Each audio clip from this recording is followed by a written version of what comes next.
Well, I wanted to come back to that because I found it fascinating. I've known Mike Kelly for a long while and I've crossed swords with him in the past. I've got enormous respect for his career and his analysis, and to hear him talk through that in such a factual way, and it's such a sharp contrast from what this current Labor government is doing.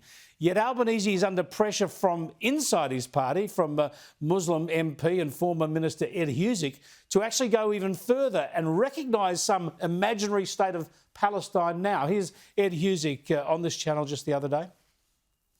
I understand the logic that's been expressed by our government that has said it should be part of a process, but the reality is that events have changed, and particularly over the last 20 months, and what we have seen every month seems to be more horrific than the last. We should be making that case and saying we're prepared to recognise that now. I just fail to see the logic, and Albanese sort of entertains this as a prospect. I mean, Hamas starts a war, slaughters innocent people, still holds hostages. It's killed dozens of them, handed some back, and it still holds hostages alive and dead, has perpetuated a war that's now killed tens of thousands of its own people, and it should be rewarded with some fantasy of a Palestine state. I mean, the logic here is just ludicrous.